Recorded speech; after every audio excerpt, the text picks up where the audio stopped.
You see, the Christian missionary, he says, you see, your Prophet, sallallahu alaihi wasallam, he was not only an ummi, one who is not learned.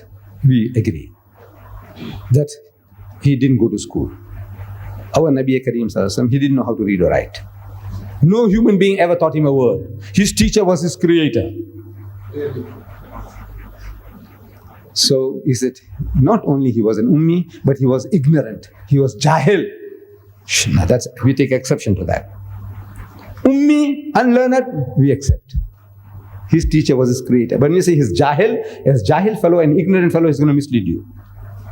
So he says, your prophet is also a jahil. So what makes you to say that? He says, you see in your Quran, in Surah Maryam, Ayah 23, I think it says, فَأَتَتْ بِهِ قَوْمَهَا تَحْمِلُهُ. So at length she brought the babe to her people. After Isa alayhi salam was born, the circumstances being peculiar, that this child was born without a father. She had retired to a remote place in the east, and after the birth of the child, she returns with the child, carrying him in her arms. فَأَتَتْ بِهِ قَوْمَهَا تَحْمِلُهُ. They said, Ya Maryamu, laqad ji'ti shay'an fariya. Say, oh Mary, truly an amazing thing has thou brought. Shock. We know you're not married and you bring a child, a bastard child. You know, you're carrying shamelessly, parading in the village. Ya ukhta Haruna, O sister of Harun, ma kana abuki imra'a saw'in wa ma kanat ummuki baghiya. Said, oh sister of Harun, your father was not an evil man, nor was your mother a woman unchaste. How is it that you brought this bastard child into the world? That's the insinuation, that's the charge. What does she say? What can she do? فَأَشَارَتْ إِلَيْهِ. But she points to the babe, means ask him. They say, قَالُوا كَيْفَ نُكَلِّمُ مَنْ كَانَ فِي الْمَهْدِ سَبِيًّا. Said, how can we talk to one who is a child in the cradle? And by miracle, Hazrat Isa alayhi salam spoke. قَالَ إِنِّي عَبْدُ اللَّهِ. Most certainly I am the servant of Allah. آتَانِيَ الْكِتَابِ. He's given me revelation. وَجَعَلَنِي نَبِيًّا. He's made me a prophet. He defended his mother against an unbelieving audience.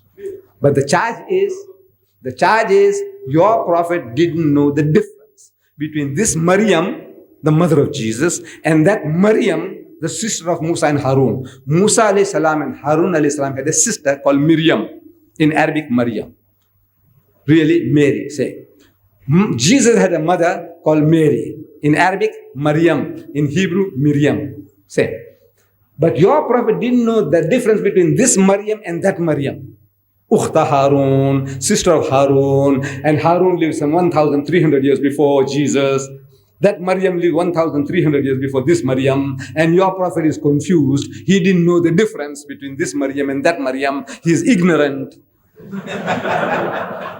That's the charge. That's the charge.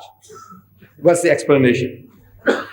So we say, look, no, this is a respectful way of putting that, look, your father was a good man. You come from such a noble family of the prophets of the Bani Israel. You descended from there.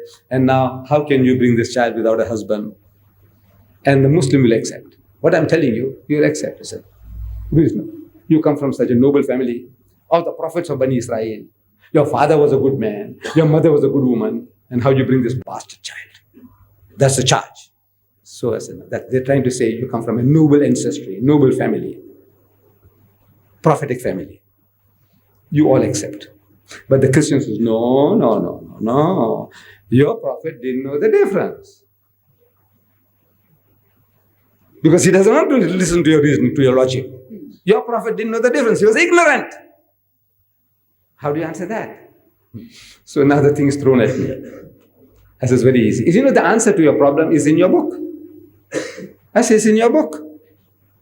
Where? As the first book of the New Testament. Gospel of St. Matthew. First book. Chapter 1, verse 1. Can you forget that? 1, 1, 1. You know, when you have 3 aces in a game of cards, you are a sure winner. Book 1, chapter 1, verse 1. The answer is there. To your problem is there. So what does it say? It says, this is the genealogy of Jesus Christ. That's what it says. I'm reading to him, to the Christian. This is the genealogy, the ancestry of Jesus Christ, the son of Abraham, the son of David. Right? He said, right. I'm reading correctly. He said, yes. The son of Abraham, the son of David. Right? He said, right. In the Gospel of St. Mark, he's described as the son of God. Right? That's right.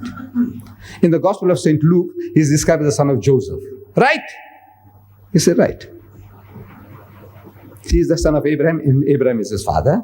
He is the son of David, and David is his father. He is the son of God, that God is his father. The son of Joseph, Joseph is his father. A guy who's got 4 fathers, what do you call him in your language?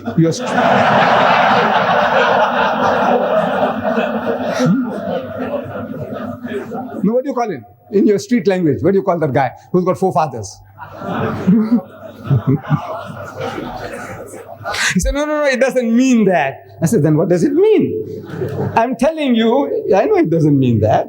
But your book says he's the son of Abraham. Abraham is his father. Son of David, David is his father. Joseph the carpenter is his father. And God is his father. He's got 4 fathers. You're Jesus. 4 fathers. What do you call him? No. So, my dear brothers and sisters, you see, if you are working, if you are trying to do a certain job of work, all knowledge is filled up unto you. Our Nabi Kareem sallallahu alaihi wasallam, he gave us the secret of knowledge. He said, "Ballighu anni walau aya."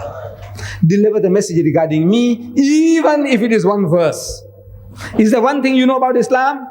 Share it. Is there not a single thing that you know about Islam? Not one thing you can talk about Islam? Then you better get lost. You are dead wood on the house of the ship of Islam. We are carrying you dead wood. You don't know one thing you can talk about Islam? Something, one thing, man, about your hygiene? Huh? I understand our Khalid Balala, he made some remarks about the president, that he doesn't wash his backside. And how can he be the president? Look, one thing, man, one thing, don't you know your hygiene? We are the most hygienic people with all our poverty. We are the most hygienic people. We are the most hospitable people. Wallah, we are. Talk about it, man. Talk about something that you know about Islam. Huh? If you don't know about theology, about psychology, about philosophy, you not have the Quran, don't worry. Do you know one thing about Islam? Any one thing you can talk? Man, open your mouth. As soon as you start talking about one thing, that one thing again and again, Allah adds more. This is how knowledge increases. This is how I got my knowledge. I didn't go to university to learn the Bible, Darul Ulum to learn Islam, no, nothing. Just doing, talking, and problems, and the problem is created and I get the solution. Problem is created, so my knowledge increases. Same thing, secret with you. Our Nabi said, "Ballighu anni walau aya." Deliver the message regarding me, even if it is 1 verse. Go to town, my dear brothers and sisters, something that you know to us, learn to talk, and as soon as the guy poses a problem for you, you'll be looking for the answer. And when the answer comes, you'll be able to retain it. Like this, I can keep on throwing things at you. Facts. This is more mere entertainment. You go home and it's forgotten. I said, Mr. Deedat gave a fantastic lecture. What did he say? We don't know what he said. No. Just one thing, pick it up and go to town. The Christian, he hasn't got a leg to stand upon. It's the most nonsensical religion on earth. Most nonsensical. Adam and Eve eat the apple and we all go to hell for that. The most nonsensical religion on earth. And that guy is getting converts. And we're not getting converts with the Quran. Simply because we are not talking. Jazakallah for this opportunity.